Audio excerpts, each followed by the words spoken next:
Hello friend, स्वागत है आप सभी का मेरे YouTube channel arts with Sudhir Shekhar में। आज हम लोग भूगोल के कुछ महत्वपूर्ण प्रश्नों पर चर्चा करने वाले हैं और ये भूगोल के प्रश्नों का तीसरा वीडियो है। तो चलिए शुरू करते हैं आज का ये वीडियो। तो आपके सामने पहला क्वेश्चन देखिए क्या है। पहला क्वेश्चन है कि खनिज किसे कहते हैं। पहला क्वेश्चन है खनिज क्या है या किसे कहते हैं। इस तरह से प्रश्न आते हैं। खनिज क्या है, तो एक बार इसको समझ लेते हैं कि पृथ्वी के भूपर पट्टी में या पृथ्वी के गर्भ में, या आप इसको बोल सकते हैं पृथ्वी के अंदर प्राकृतिक रूप से पाए जाने वाले जो तत्व होते हैं, जो यौगिक होते हैं, उन्हें ही खनिज कहा जाता है। जैसे आपको पता होगा कि कोयला निकलता है, लोहा निकलता है, तांबा निकलता है, एल्युमिनियम के जो एस्क हैं, बॉक्साइट, ये सब निकलते हैं। तो ये सब क्या है, खनिज माने जाते हैं। क्या माने जाते हैं, खनिज। तो चलिए इसी को लिखते हैं। देखिएगा इसका आंसर होगा कि पृथ्वी के भूपर पट्टी या पृथ्वी के गर्भ में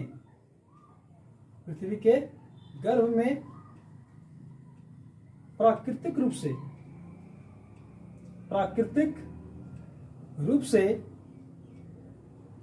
पाए जाने वाले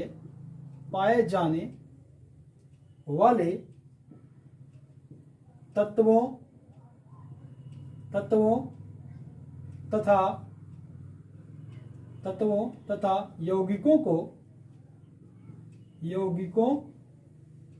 को खनिज कहते हैं। क्या कहते हैं, खनिज कहते हैं, मिनरल्स कहते हैं, खनिज कहते हैं। जैसे कोयला, लोहा, तांबा इत्यादि। बहुत सारे आ जाएंगे इस तरीके से। तो ये है खनिज किसे कहते हैं। तो देख लीजिए, पृथ्वी के भूपर पट्टी या पृथ्वी के गर्भ में कहने का मतलब है पृथ्वी के अंदर प्राकृतिक रूप से पाए जाने वाले तत्वों तथा यौगिकों को खनिज कहते हैं। सॉरी, यहाँ पे लिखना होगा खनिज कहते हैं, यौगिकों को खनिज कहते हैं, हो जाएगा कहते हैं। जैसे कोयला, लोहा, तांबा इत्यादि। तो देख लीजिए ये खनिज हो गया। अब हम लोग दूसरे प्रश्न की ओर चलते हैं और दूसरा प्रश्न देखिए आपके सामने क्या है। दूसरा प्रश्न हो जाएगा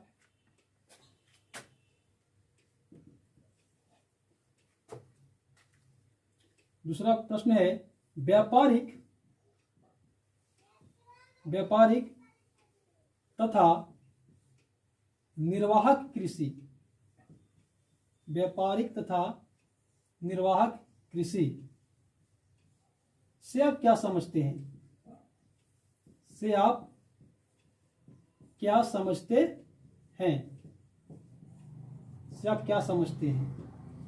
देख लीजिए प्रश्न है कि व्यापारिक तथा निर्वाहक कृषि से आप क्या समझते हैं।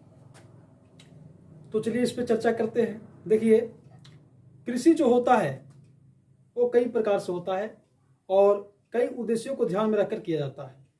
यदि आप कृषि करते हैं और आपका उद्देश्य है कि ज़्यादा से ज़्यादा कृषि करें और उससे ज़्यादा से ज़्यादा उत्पादन होगा, ज़्यादा लाभ होगा, तो आप उसे बेचकर काफ़ी ज़्यादा मुनाफा ले सके, लाभ ले सके, तो व्यापारिक कृषि कहलाएगा। तो क्या कहलाएगा, व्यापारिक कृषि। लेकिन यदि आप कृषि करते हैं और आप सिर्फ यही उद्देश्य रखते हैं कि इससे सिर्फ मेरे परिवार का जीवन यापन चल जाए, तो वैसी कृषि जो है वो निर्वाहक कृषि कही जाएगी। तो सीधा है, सिंपल है कि आप यदि ऐसे कहें कि व्यापार के उद्देश्य से किया गया कृषि, व्यापार के उद्देश्य से किया गया कृषि व्यापारिक कृषि कहलाता है, और अपने परिवार की जीवन यापन चलाने के लिए जो कृषि होता है उसे निर्वाह कृषि कहते हैं। तो चलिए अब इसका आंसर देख लेते हैं। इसका आंसर लिखेंगे, इसका आंसर हो जाएगा कि व्यापार के उद्देश्य से की जाने वाली कृषि व्यापारिक कृषि तथा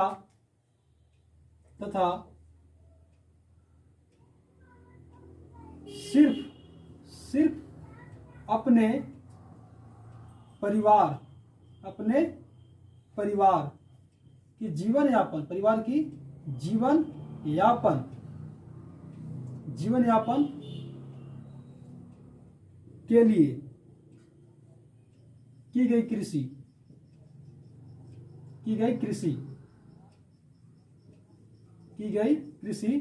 निर्वाहक कृषि कहलाती है। निर्वाहक कृषि कहलाती है।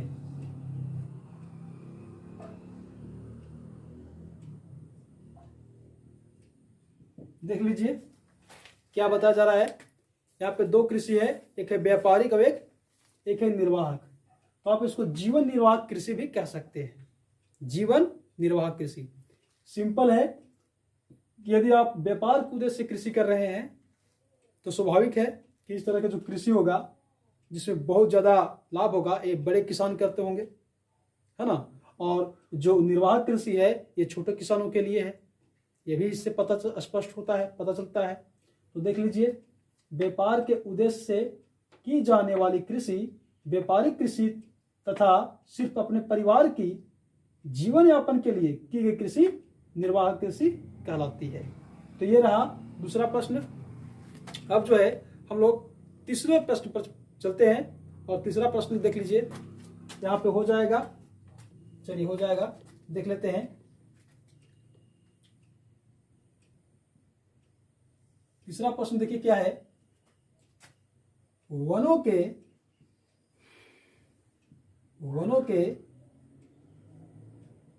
पर्यावरणीय महत्व को लिखें। वनों के पर्यावरणीय महत्व को लिखें। प्रश्न है कि वनों के पर्यावरणीय महत्व को लिखें। इसका मतलब है कि वन का क्या महत्व है। ये जो पर्यावरण है, इस पर्यावरण के दृष्टिकोण से क्या महत्व है वन का। तो चलिए समझ लीजिए एक बात कि वनों का काफी महत्व है। इससे सिर्फ मानव जाति ही नहीं, अन्य जितने भी जीव जंतु हैं वो सभी लाभान्वित हैं, सबको इससे लाभ मिल रहा है। अब क्या क्या लाभ मिल रहा है तो चलिए अब इसको देख लेते हैं एक बार। इसका आंसर हो जाएगा कि वनों के पर्यावरणीय महत्व निम्न प्रकार के हैं। इसके पर्यावरणीय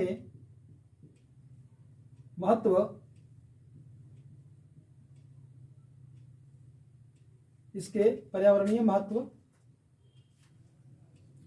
निम्न कारणों से होता है। निम्न कारणों से है।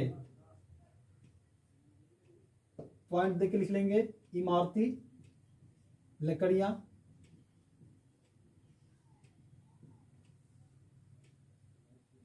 और हो जाएगा औषधियां,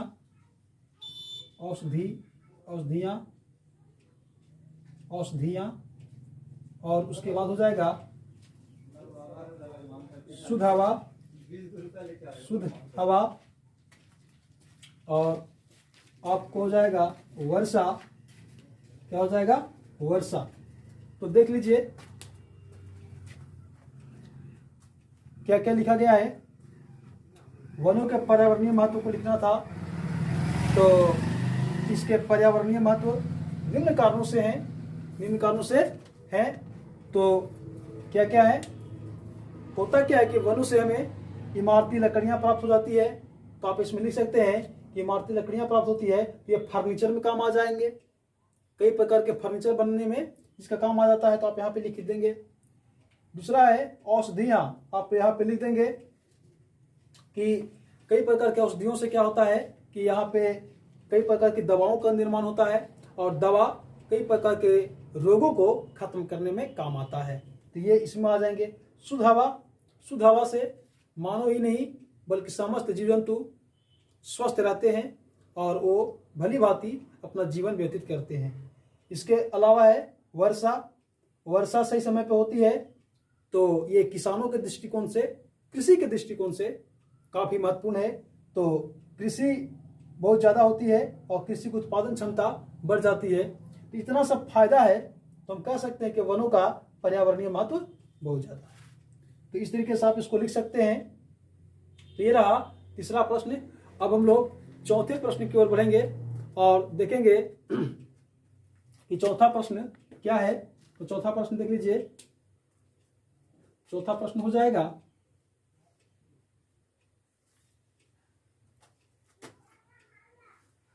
भारत में सड़कों का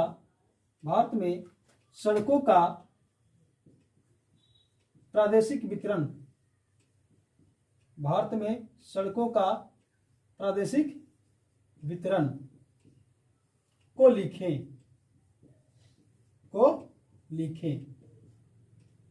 सड़कों का प्रादेशिक वितरण का मतलब है कि भारत में जो सड़क है, जो सड़क विस्तार है, उसे कितने भागों में बांटा गया है, वो किन किन क्षेत्रों में पाए जाते हैं, उसे ही बोल रहा है वितरण। तो चलिए देख लेते हैं कि भारत में जो सड़कों का वितरण है वो क्या है। तो भारत में सड़कों का प्रादेशिक वितरण निम्न तरीके से पाया जाता है। एक है राष्ट्रीय राजमार्ग के रूप में, राष्ट्रीय राजमार्ग जिसको नेशनल हाईवे बोलते हैं, और एक है राज्य राजमार्ग, और एक है जिला की सड़कें, जिला स्तर की सड़कें, और इसके बाद हो जाएगा ग्रामीण सड़कें, और इसके बाद हो जाएगा सीमांत सड़कें, सीमांत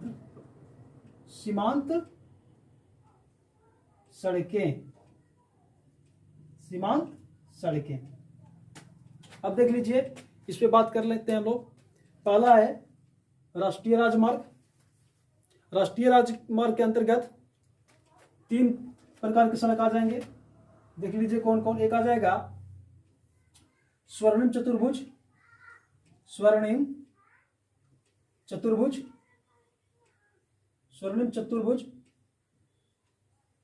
इसके तहत दिल्ली, कोलकाता,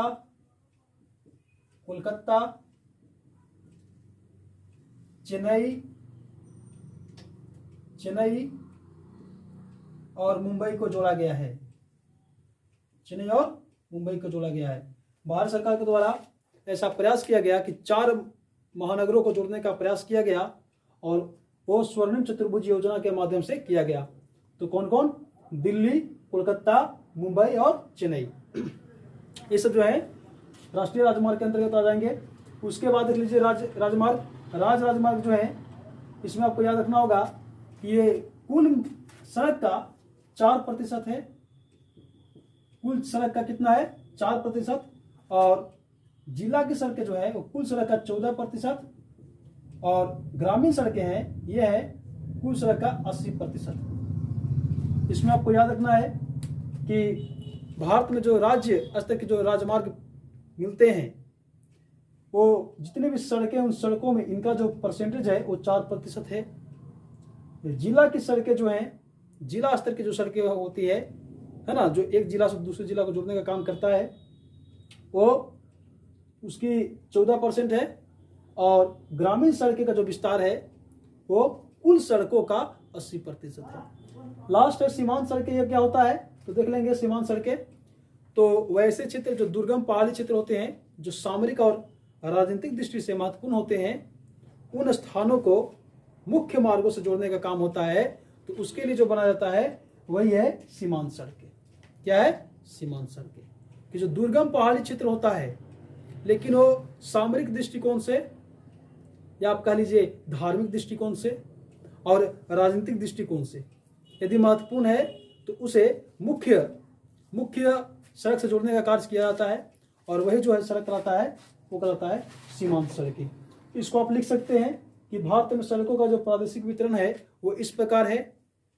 पहला राष्ट्रीय राजमार्ग, इसमें लिख देंगे कि इसके अंतर्गत स्वर्णिम चतुर्भुज योजना लाया गया, और स्वर्णिम चतुर्भुज के माध्यम से 4 महानगरों को जोड़ने का काम किया गया। फिर राज्य स्तर की राजमार्ग, राज्य स्तर की जो सड़कें हैं उसको राज्य राजमार्ग बोलते हैं। फिर जिला स्तर की सड़कें, ग्रामीण स्तर की सड़कें और सीमांत सड़कें। तो ये है भारत में सड़कों का प्रादेशिक वितरण। एक बार आप लोग देख लीजिए इन प्रश्नों को। फिर 5वें प्रश्न पर बढ़ते हैं, तो देख लीजिए एक बार। देखिए आज का जो 5वां प्रश्न है वो है उद्योगों के स्थानीयकरण उद्योगों के स्थानीयकरण के लिए किन्हीं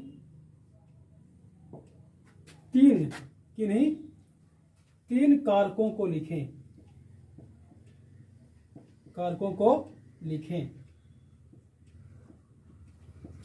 देखिए प्रश्न क्या कहता है। प्रश्न है कि उद्योगों के स्थानीयकरण के किन्हीं 3 कारकों को लिखें। इसका मतलब क्या है? इसका मतलब है कि कहीं पे यदि उद्योग धंधे लगाने होंगे तो उसके लिए क्या क्या मूलभूत आवश्यकता होगी उसके लिए वहां पे। तो चलिए देखते हैं कि यहाँ पे अगर कहीं पे उद्योग लगाने हैं तो देखिए एक चीज जान लीजिए कि अगर कहीं पे उद्योग लगाने हो, स्थापित करने हो, तो उसके लिए कई प्रकार के जो कारक हैं वो शामिल हैं। लेकिन यहाँ पे प्रश्न में मुख्यतः 3 कारक की बात किया है, तो हम लोग 3 कारक पर ही चर्चा करेंगे। तो देख लेते हैं कि ये जो उद्योगों का स्थानीयकरण के मुख्यतः 3 कारक कौन कौन है। तो वे 3 कारक लिखेंगे कि वे 3 कारक निम्न हैं। क्या है? निम्न है। पहला हो जाएगा भूमि, एक हो जाएगा पूंजी, और एक हो जाएगा कच्चा माल। क्या हो जाएगा? कच्चा माल। तो देख लीजिए यदि कहीं पर उद्योग धंधे लगाने होंगे तो भूमि तो आवश्यक है ही, बिना भूमि का कैसे होगा, तो ये तो आवश्यक है ही। इसके अलावे आपको और भूमि भी आवश्यक है, तो इसके लिए बेहतर भूमि की आवश्यकता है। ऐसा नहीं कि पहाड़ी क्षेत्र और पठारी क्षेत्र, तो भूमि अच्छी होनी चाहिए, मतलब समतल मैदान होनी चाहिए। दूसरा है पूंजी। यदि आप फैक्ट्री स्थापित कर रहे हैं या कोई बड़े उद्योग धंधे स्थापित कर रहे हैं, चाहे छोटा हो या बड़ा, तो उसके लिए आपको पूंजी तो लगाना ही पड़ेगा, बिना पूंजी के कैसे होगा। उसके अलावे आपको कच्चा माल की आवश्यकता होगी, क्योंकि आप किसी भी चीज़ का अगर फैक्ट्री खोलते हैं, उद्योग धंधा खोलते हैं, तो उसके लिए रॉ मटेरियल जो कच्चे माल होते हैं, जैसे कि आप सपोज दैट आप चीनी की फैक्ट्री खोल रहे हैं, चीनी उद्योग खोल रहे हैं, तो उसके लिए गन्ना आपको कच्चे माल के रूप में चाहिए। यदि आप सूती वस्त्र उद्योग खोल रहे हैं तो उसके लिए आपको क्या बोलते हैं, कपास जो है वो आपको चाहिए कच्चे माल के रूप में। तो कच्चा माल का भी अपना महत्वपूर्ण योगदान होता है उद्योगों के स्थानीयकरण में। तो देख लीजिए इस सब में आप डैश दे करके लिख सकते हैं। तो उद्योगों के स्थानीयकरण के लिए किन्हीं 3 कारक और भी हो जाएंगे, ढेर सारे हैं, लेकिन आप 3 कारकों पर ही ध्यान दीजिए, और 3 कारक इस तरीके से हुए। तो ये रहे आज के 5 प्रश्न। तो उम्मीद करते हैं कि आप सभी को ये जो 5 प्रश्नों पर चर्चा किए हैं बेहतर तरीके से समझ में आया होगा। तो अगर यदि क्वेश्चन अच्छे लगते हैं, समझ में आता है, तो वीडियो को लाइक जरूर करें और अपने दोस्तों के बीच इसे शेयर करें और चैनल को सब्सक्राइब करें और कमेंट करके अपनी राय जरूर दें। तब मिलते हैं एक नए वीडियो में, तब तक के लिए धन्यवाद।